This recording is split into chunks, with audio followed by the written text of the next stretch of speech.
Hello साथियों, आज की इस वीडियो में हम लोग अम्ल से संबंधित काफी महत्वपूर्ण प्रश्न को चर्चा करने वाले हैं। तो आप लोग इस वीडियो को शुरू से लास्ट तक जरूर देखिए। और साथियों, अभी तक वीडियो को लाइक नहीं किया तो वीडियो को लाइक कर दीजिए और चैनल को सब्सक्राइब नहीं किया तो चैनल को सब्सक्राइब कर लीजिए और बेल आइकन घंटी को ऑल पर प्रेस कर दीजिए, जिससे क्या होगा कि हमारे आने वाला वीडियो को नोटिफिकेशन आप तक पहुंचता रहे। तो चलिए साथियों, क्वेश्चन पर चलते हैं। आज का हमारा पहला क्वेश्चन है, प्यार सा कहता है संतरा में कौन सा अम्ल पाया जाता है? तो सिट्रिक अम्ल पाया जाता है। क्या पाया जाता है? सिट्रिक अम्ल पाया जाता है। ठीक है, अगर आपके एग्जाम में पूछ दिया जाए कि संतरा में कौन सा अम्ल पाया जाता है तो बताना है सिट्रिक अम्ल पाया जाता है। या इस प्रकार से पूछ दिया जाए सिट्रिक अम्ल किसमें पाया जाता है? ठीक है, चार ऑप्शन देखने को मिलेगा, उसमें से संतरा राइट आंसर लगाना है। ठीक है, अब देखिए सिट्रिक अम्ल का रासायनिक सूत्र क्या होता है? तो होता है C6H8O7 होता है। ठीक है, C6H8O7 होता है। ठीक है, अब देखिए अगला प्रश्न, नींबू का रस में क्या पाया जाता है? तो सिट्रिक अम्ल इसमें भी पाया जाता है। क्या पाया जाता है? सिट्रिक अम्ल इसमें भी पाया जाता है, जिसका रासायनिक सूत्र क्या होता है? C6H8O7 होता है। ठीक है, अब देखिए अगला, सेब में क्या पाया जाता है? तो सेब में मैलिक अम्ल पाया जाता है। क्या पाया जाता है? सेब में मैलिक अम्ल पाया जाता है। ठीक है, जिसका रासायनिक सूत्र क्या होता है? C4H6O5 होता है। ठीक है, पूछ दिया जाए अगर सेब में कौन सा अम्ल पाया जाता है तो लगाना है मैलिक अम्ल पाया जाता है। ठीक है, जिसका रासायनिक सूत्र होता है C4H6O5 होता है। ठीक है, अब अगला देखिए, इमली में क्या पाया जाता है? ठीक है, तो इमली में कौन सा अम्ल पाया जाता है? तो टार्टरिक अम्ल पाया जाता है। ठीक है, बहुत ही महत्वपूर्ण प्रश्न है प्यार सा। तो इमली में कौन सा अम्ल पाया जाता है? तो टार्टरिक अम्ल पाया जाता है। ठीक है, जिसका रासायनिक सूत्र होता है C4H6O6 होता है। ठीक है, क्या होता है? C4H6O6 होता है। अब देखिए अगला प्रश्न पर चलते हैं। अब देखिए सिरका में क्या पाया जाता है? अगला प्रश्न है, सिरका में क्या पाया जाता है? तो सिरका में एसिटिक अम्ल पाया जाता है। क्या पाया जाता है? एसिटिक अम्ल पाया जाता है। ठीक है, जिसका रासायनिक सूत्र होता है CH3COOH। क्या होता है? CH3COOH। ठीक है, बहुत ही महत्वपूर्ण प्रश्न है प्यारे साथियों। पूछ दिया जाए अगर एसिटिक अम्ल किस में पाया जाता है तो बताना है सिरका में पाया जाता है। या इस प्रकार से पूछ दिया जाए सिरका में क्या पाया जाता है तो बताना है एसिटिक अम्ल पाया जाता है। क्या पाया जाता है?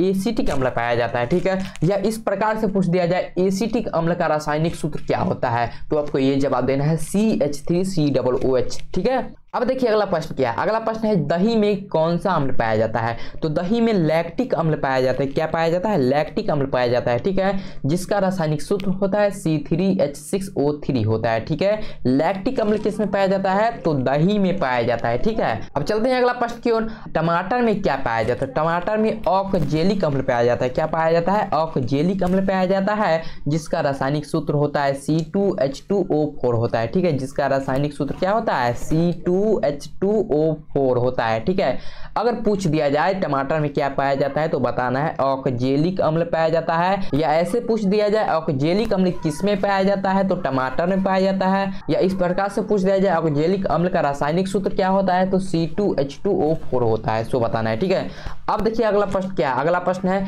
अमाशय रस में कौन सा अम्ल पाया जाता है? तो हाइड्रोक्लोरिक अम्ल पाया जाता है। क्या पाया जाता है? हाइड्रोक्लोरिक अम्ल पाया जाता है, जिसका रासायनिक सूत्र होता है HCl। क्या होता है? HCl होता है। ठीक है, अगर पूछ दिया जाए अमाशय रस में क्या पाया जाता है तो बताना है हाइड्रोक्लोरिक अम्ल पाया जाता है। ठीक है, या इस प्रकार से पूछ दिया जाएगा कि हाइड्रोक्लोरिक अम्ल किस में पाया जाता है तो बताना है अमाशय रस में पाया जाता है। किस में पाया जाता है?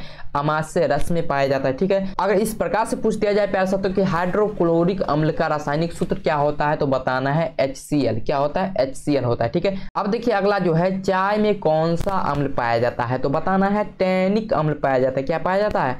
टैनिक अम्ल पाया जाता है। ठीक है, जिसका रासायनिक सूत्र होता है C76H52O46 होता है। बहुत ही महत्वपूर्ण प्रश्न है प्यारे साथियों, इस तरह का प्रश्न आपके एग्जाम में पूछा जाता है, आप लोग अच्छे से याद कर लीजिए। ठीक है, अब देखिए अगला जो है, विटामिन सी में क्या पाया जाता है, यानी कौन सा अम्ल पाया जाता है? तो विटामिन सी में एस्कॉर्बिक अम्ल पाया जाता है। क्या पाया जाता है? एस्कॉर्बिक अम्ल पाया जाता है, जिसका रासायनिक सूत्र क्या होता है? C6H8O6 होता है। ठीक है, विटामिन सी में क्या पाया जाता है? तो एस्कॉर्बिक अम्ल पाया जाता है। अब देखिए अगला क्वेश्चन क्या है, चींटी में कौन सा अम्ल पाया जाता है? तो चींटी में फॉर्मिक अम्ल पाया जाता है। कौन सा अम्ल पाया जाता है?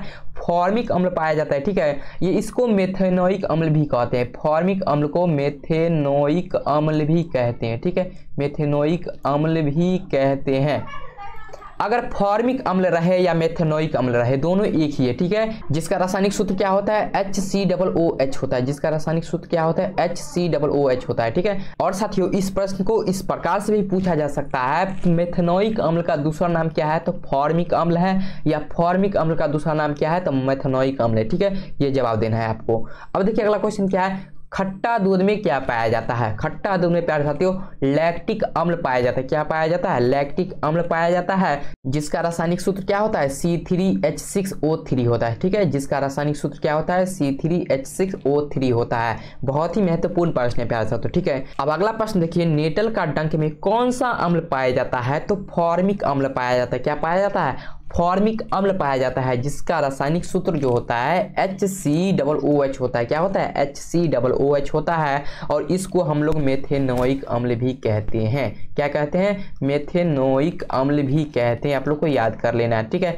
फॉर्मिक अम्ल को मेथेनोइक अम्ल भी कहते हैं। ठीक है साथियों, आज के इस वीडियो में इतना ही क्वेश्चन था। अगर वीडियो पसंद आया है तो वीडियो को लाइक कर दीजिए और अपने दोस्तों में शेयर कीजिए प्यारे साथियों, और एक प्यारा सा कमेंट जरूर कीजिए प्यारे साथियों। और जिन्होंने चैनल को सब्सक्राइब नहीं किया, चैनल को सब्सक्राइब कर लीजिए और बेल आइकन घंटी कॉल पर प्रेस कर दीजिए, जिससे क्या होगा कि हमारे आने वाले वीडियो को नोटिफिकेशन मिलता रहे। तो ठीक है साथियों, मिलते हैं नेक्स्ट वीडियो में, तब तक के लिए जय हिंद, जय भारत।